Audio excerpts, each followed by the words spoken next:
Hello future leaders. अब जब Israel ने कतर के ऊपर अटैक किया था, उस टाइम पे जो इस्लामिक नेटो है, उसका बहुत आइडिया फ्लोट हो रहा था और काफ़ी सारे मीडिया हाउसेज़ ने इसको कवर भी किया था। एंड देन मैंने उस टाइम पे भी कहा था कि इस्लामिक नेटो जिसमें मुस्लिम और अरब नेशन एक साथ आएँगे और एक तरीके से चाहे वो डिफेंस पार्टनरशिप हो या इकोनॉमिक पार्टनरशिप हो, हर एक तरीके से वो एक साथ खड़े होंगे और स्पेशली अगर मैं मिलिट्री वाइज़ बात करूँ। और यहाँ पे सवाल खड़ा होता है कि अगर इस्लामिक नेटो में अरब नेशन, मुस्लिम नेशन अगर सारे के सारे इसका हिस्सा बन जाएँगे, तो जैसे आज एक नेटो पावरफुल इंस्टीट्यूशन है, हालाँकि अभी तो काफ़ी सारे सवाल उठ रहे हैं जिस तरीके से डोनाल्ड ट्रम्प ने ये कहा है कि मैं ग्रीनलैंड को बाय हुक और बाय क्रुक किसी भी तरीके से कब्जा लूँगा, तो अब ये भी देखने को मिल रहा है कि नेटो कहीं न कहीं फ्रैक्चर हो सकता है। हालाँकि उसकी पॉसिबिलिटी कम है, क्योंकि पहले भी नेटो के अंदर या नेटो के अंदर जितने भी मेंबर्स हैं, उनके काफ़ी सारे कॉन्फ्लिक्ट्स पास्ट में भी देखे गए हैं। तो उसमें भी एक आर्टिकल 5 है, वैसे ही आर्टिकल 5 टाइप सिक्योरिटी ये इस्लामिक नेटो में लाने वाले थे।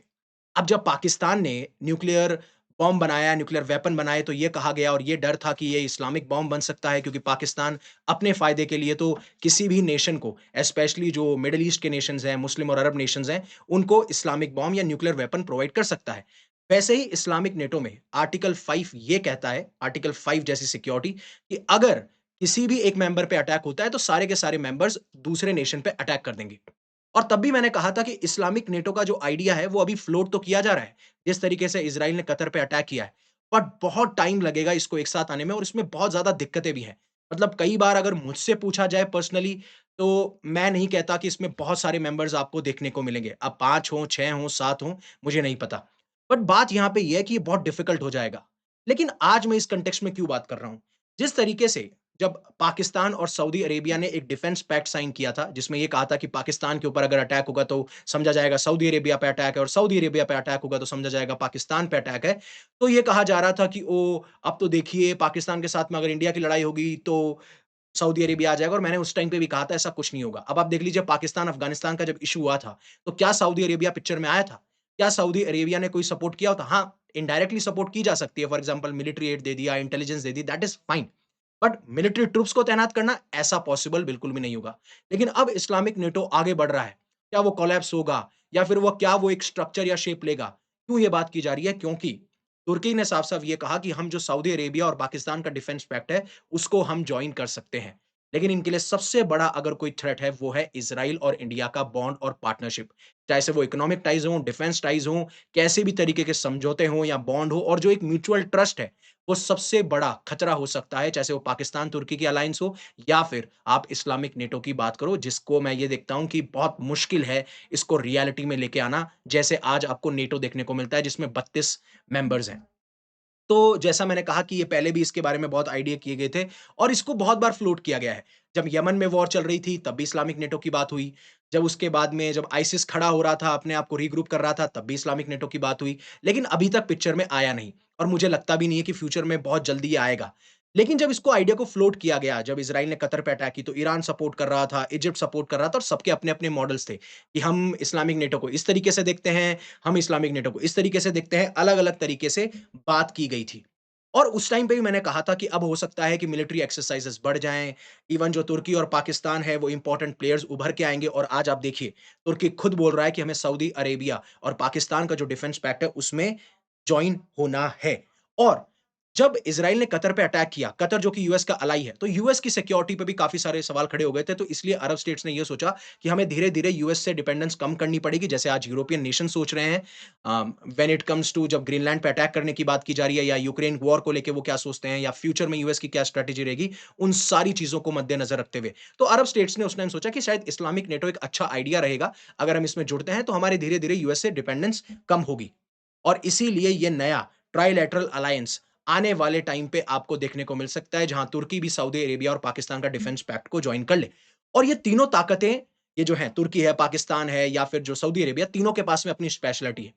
जब सऊदी अरेबिया आता है, तो वो बहुत सारे फाइनेंशियल रिसोर्सेज़ आपके साथ लेके आता है। पाकिस्तान जब आता है, तो पाकिस्तान के पास में न्यूक्लियर आर्सेनल है और सबसे बड़ी आप कह सकते हो लार्ज कन्वेंशनल मिलिट्री है। सबसे बड़ी मतलब मैं ये नहीं कह रहा हूँ कि पूरे वर्ल्ड में सबसे बड़ी है, बट अगर आप यहाँ पे कंपेयर करेंगे तो। और जब तुर्की आता है, तो एक तो उसकी जो जियोपॉलिटिकल डोमिनेंस है, एक जो डिफेंस सेक्टर में उसकी बहुत अच्छी आप कह सकते हैं क्रेडिबिलिटी, हालाँकि तुर्की के जो ड्रोन्स थे, उनको हमने ऑपरेशन सिंदूर के टाइम पे काउंटर किया था। बट बात ये कहते हैं कि अगर आप इन रीजन में जाएँगे तो तुर्की सही में मिसाइल्स प्रोडक्शन में हो गया या डिफेंस प्रोडक्शन में हो गया, उसका एक अपर हैंड है और वहीं पे ये नेटो का मेंबर भी है जहाँ पे इसके पास में सेकंड लार्जेस्ट मिलिट्री है। बट अगर किसी कोई काउंटर बैलेंस कर सकता है तो वो है इंडिया और इज़राइल। अब इज़राइल के लिए सबसे बड़ी दिक्कत ये है, अब आप पूछेंगे कि ये इतना बड़ा खतरा कैसे? देखिए, एक तरफ ईरान ये बोलता है कि हम चाहते ही नहीं है कि इज़राइल एक्सिस्ट करे, वैसे काफ़ी सारे अरब नेशन हैं। तो जब किसी देश के ऊपर उसके एक्जिस्टेंस पे खतरा आ जाए, तो उन्हें तो स्ट्रैटेजीज़ बनानी पड़ेंगी, उन्हें ऐसे अलायंस बनाने पड़ेंगे, बॉन्ड्स बनाने पड़ेंगे। अब बात करेंगे इंडिया का क्या खतरा है? क्योंकि अगर पाकिस्तान किसी का ग्रुपिंग है और पाकिस्तान के साथ में अगर कॉन्फ्लिक्ट होता है, तो ये देखना होगा कि जितने ज़्यादा इस ग्रुपिंग के अंदर, इस्लामिक नेटो के अंदर मेंबर्स होंगे, वो डायरेक्टली, इनडायरेक्टली हेल्प करेंगे पाकिस्तान की और पाकिस्तान होगा मजबूत, पहली चीज़। दूसरी चीज़, आज के टाइम पे जहाँ पे 3.5 फ्रंट वॉर की बात की जा रही है, कि चाइना से भी अटैक हो सकता है, पाकिस्तान से भी हो सकता है और जो अभी नया-नया रेडिकलाइज़्ड हुआ है बांग्लादेश, वहाँ से अटैक हो सकता है और 0.5 वो लोग हैं, जो हमारे देश के अंदर रह के ही हमारे लिए एक नासूर बन सकते हैं या बहुत बड़ा खतरा बन सकते हैं। इसीलिए ये बहुत इंपॉर्टेंट भी हो जाता है। लेकिन मान लीजिए इस्लामिक नेटो बढ़ता है और आगे इसका राइज़ हो रहा है, तो और क्या प्रॉब्लम इंडिया के सामने आ सकती है? देखिए, अब एक चीज़ तो है हमारा इंडियन डायस्पोरा वहाँ रहता है। तो अगर मिडल ईस्ट में इंस्टेबिलिटी आती है तो हमारे इंडियन डायस्पोरा पे भी खतरा आएगा। उनकी जॉब्स पे आएगा, एम्प्लॉयमेंट पे आएगा, सेफ्टी पे आएगा, सिक्योरिटी पे आएगा, मार्केट एवेन्यूज़ कम होंगे। साथ-साथ में जब भी मिडल ईस्ट में आप इंस्टेबिलिटी देखेंगे तो ऑयल प्राइसेज़ शॉट डाउन कर जाते हैं। और जहाँ पे यूएस एक तरफ ये चाहता है कि मिडल ईस्ट के मोस्ट नेशंस इज़राइल कंट्री के साथ में अपने रिश्तों को नॉर्मलाइज़ करें, जैसा अब्राहम अकॉर्ड के तहत किया गया था। अगर उस टाइम पे ये सिचुएशन होती है, तो एक तरफ इंडिया को इज़राइल को बैलेंस करना है, फिर मिडल ईस्ट को भी बैलेंस करना है, जहाँ पे यूएस भी उस स्पॉट में खड़ा है, तो और जियोपॉलिटिकली हमारे लिए टेंशन बढ़ जाएगी। इसलिए इंडिया चाहता है कि मिडल ईस्ट जो है, वो स्टेबल रहे, वहाँ पे कोई भी इंस्टेबिलिटी हमें देखने को नहीं मिले। लेकिन जब मैं बात करता हूँ ना इज़राइल और ईरान टाइज़ की, ये लॉन्ग दैट मतलब आप पीछे से देखेंगे तो 1996 में हमने फॉर्मल डिफेंस टाइज़ अपने एस्टेब्लिश किए थे। एंड इवन आप कहते हैं ना कि यूएस जैसे टेक्नोलॉजी ट्रांसफर नहीं करता, कई बार रशिया भी मैं कंपेयर अगर करूँ, सबसे ज़्यादा अगर हमें एंड टू एंड टेक्नोलॉजी को ट्रांसफर करता है तो वो इज़राइल है। इज़राइल के बाद में मैं रशिया को रखता हूँ, रशिया के बाद में मैं यूएस को रखता हूँ। यूएस तो हालाँकि काफ़ी बार यही मना कर देता है कि हम टेक्नोलॉजी ट्रांसफर नहीं करेंगे। रशिया ज़रूर ये कहता है कि हाँ, हम टेक्नोलॉजी ट्रांसफर करेंगे बट वहीं पे जब इज़राइल बात करता है तो इज़राइल को ये पता है कि हमारे जो ट्रस्ट है, जो हमारा एक बॉन्ड है वो बहुत मजबूत है, हमारे थ्रेट सेम है, इसलिए ये सारी चीज़ें हमें देखने को मिलती हैं। और प्रेज़ेंट डे में भी देखेंगे तो जो कोऑपरेशन हमारे बीच में हो रहा है, वहाँ पे इज़राइल भी ये ध्यान रख रहा है और इंडिया भी ये ध्यान रख रहा है कि कैसे हम आत्मनिर्भरता या मेक इन इंडिया को आगे इनिशिएट करते रहें। और अगर आपको इम्पोर्टेंस जाननी है ना इज़राइल की, तो आप ये देखिए कारगिल वॉर के दौरान इन्होंने हमें बहुत सारी डिफेंस सप्लाइज़ दी थी और उस टाइम पे हमारी रिलेशनशिप बहुत ज़्यादा क्रूशियल मोमेंट पे मजबूत हुई थी। और इवन इवन जब ये सपोर्ट कर रहे थे मिलिट्री एड के फॉर्म में, मिलिट्री डिफेंस के फॉर्म में, कोई सवाल नहीं पूछ रहे थे। There was no question asked जैसे दोस्ती होती है ना जब आप ये कहते अब देखो मैं कहता हूँ सब कहते हैं, मैं क्या कहता हूँ जियोपॉलिटिकल इंटरेस्ट या जियोपॉलिटिकल एक्सपर्ट सब ये कहते हैं कि there is no friend, no enemy खाली सिर्फ स्ट्रैटेजिक इंटरेस्ट है, आई गेट इट। बट आपको एक बॉन्ड को देखना पड़ेगा कि वो कहाँ तक है, राइट? अभी भी ये साथ में इसलिए है, इज़राइल को एक डिफेंस वेपन का मार्केट चाहिए, वो इंडिया दे रहा है। इज़राइल और इंडिया के शेयर्ड थ्रेट्स हैं, वो भी समझ में आते हैं, इसलिए एक साथ हैं। बट किसमें सबसे ज़्यादा बॉन्ड की बात की जा रही है? तो इवन इन्होंने कोई सवाल नहीं पूछे थे, जैसे अपने दोस्तों में होता है कि नहीं, नहीं तेरे को हेल्प चाहिए, मैं तेरी हेल्प करूँगा। सवाल मत पूछ कि क्या करना है, कैसे करना है, क्या नहीं करना है। ऐसे ही इंडियन एयर फोर्स ने सबसे पहली बार जो इज़राइल का एयर कॉम्बैट इंस्ट्रूमेशन है, वहाँ पे इन्वेस्ट किया था। जिसके बाद में हमने उनके पेट्रोल बोट्स खरीदे थे अपनी नेवी के लिए और फिर जब एनडीए गवर्नमेंट आती है तब इनके रिश्ते और मजबूत होते चले जाते हैं एंड इवन ये हर एक इंटरवल रेगुलर इंटरवल पे हमें इंटेलिजेंस शेयर करते हुए नजर आए हैं। इवन हालांकि ये डिक्लासिफाइड इन्फॉर्मेशन है, कहीं पे लिखी नहीं गई है, बट ये कहा जाता है कि इंडिया को यहां तक बोला गया था इजराइल के द्वारा कि जो पाकिस्तान का कहूता न्यूक्लियर फैसिलिटी चल रहा है जहां पे वो इस्लामिक बॉम्ब की बात की जा रही है, हम उसको डिस्ट्रॉय करने में आपकी हेल्प कर सकते हैं। यहां तक इन्होंने मेंशन किया था क्योंकि बात शेयर थ्रेट की है। अगर पाकिस्तान के पास में वो न्यूक्लियर वेपन बनता है तो ये पॉसिबिलिटी है कि ये न्यूक्लियर वेपन मिडल ईस्ट तक भी जा सकता है, राइट? तो ये चीजें समझने की बात होती है। वो इज़राइल जिसके ऊपर लगातार एक थ्रेट बना रहता है कि आपके एक्जिस्टेंस कोई आपको ही हटा देंगे, आपको ही रिमूव कर देंगे, जिसकी साइज़ सिर्फ़ हरियाणा के बराबर है, पॉपुलेशन हैदराबाद के बराबर है, वो वर्ल्ड क्लास डिफेंस इंडस्ट्री है। उसके पीछे है एक तो इज़राइल की एरोस्पेस इंडस्ट्री, जो कि गवर्नमेंट ओन्ड है, गवर्नमेंट का पूरा हिस्सा है इसके अंदर। 15,000 एम्प्लॉइज़ हैं और 2024 में इन्होंने 6.1 बिलियन डॉलर की सेल की है। देन आता है राफेल एडवांस्ड डिफेंस सिस्टम, ये पूरी तरीके से गवर्नमेंट ओन्ड है, ये डेवलप करती है और प्रोड्यूस करती है वो सॉल्यूशन जो एयर में, लैंड में, सी में, साइबर में हर जगह काम आ सके। एंड थर्ड है एल्बिट सिस्टम्स, ये प्राइवेट सेक्टर लीडर हैं जहाँ पे 20,000 एम्प्लॉइज़ काम करते हैं और 2024 में इनका रेवेन्यू था 6.8 बिलियन डॉलर्स। और अगर आप इनके आर्सेनल की बात करेंगे करेंगे तो इन्होंने बहुत ज़्यादा इनोवेशन किया है। फॉर एग्ज़ाम्पल अगर आप मल्टी लेयर डिफेंस की बात करेंगे तो आयरन डोम का नाम आपने सुना होगा। इसकी 90% सक्सेस रेट है जो गाज़ा से रॉकेट निकलते थे। सेकंड डेविड स्लिंग सुना होगा जो medium to long rocket and missile defence है। एरो सिस्टम जो वर्ल्ड का first operational ballistic missile defence system कहा जाता है। एयर सुपरियॉरिटी की बात करेंगे तो पाइथन एंड डर्बी जो advance air to air missiles हैं। स्पाइस एंड क्रिस्टल मेस जो precision guided bombs and missiles हैं। फाल्कन जो कि एयरबोर्न अर्ली वार्निंग सिस्टम है। ऐसे ही हमारे पास में हिरॉन फैमिली के जो सर्विलेंस ड्रोन है वो इंडियन मिलिट्री को दिए गए हैं। हेरॉप जो किलर ड्रोन्स हैं वो इंडियन एयरफोर्स एक्सटेंसिवली बहुत ही भारी मात्रा में इस्तेमाल करती है। और इसका अंदाजा लगाइए कि इज़राइल इज़राइल और इंडिया के डिफेंस के रिश्ते कितने मजबूत हैं। मतलब जो भी 2020 से 2024 हमने एक्सपोर्ट किया है when it comes to defence, तो 34% इज़राइली डिफेंस एक्सपोर्ट जो है, मान लीजिए इज़राइल 100% डिफेंस एक्सपोर्ट करता है, 100% बेचता है लोगों को, उसमें से 34% इंडिया के पास में आता है, तो इंडिया बनता है पहला कस्टमर। और जो इंडिया डिफेंस कर रहा है इम्पोर्ट, उसमें 15% जो है, वो सप्लाई किए गए हैं इज़राइल के द्वारा। जब इज़राइल एक्सपोर्ट कर रहा है, तो 100 में से 34% इनकी साइड से और हमारी साइड से है 15%, मतलब बाकी जो 85% है, वो अलग-अलग देशों से हम लेते हैं, जैसे वो रशिया से हो, यूएसए से हो, बाकी और किसी रीजन से हो। और ये सारे के सारे आप देख सकते हैं ड्रोन्स हमने ले रखे हैं, मिसाइल एयर डिफेंस सिस्टम है, प्रिसिजन ग्लाइड बॉम्ब्स हैं, रडार्स एंड एवियोनिक्स हैं, ये सारी चीज़ें हम बाय करते हैं इस टाइम पे। लेकिन ये सिर्फ़ एक बायर और सेलर का रिलेशनशिप नहीं है।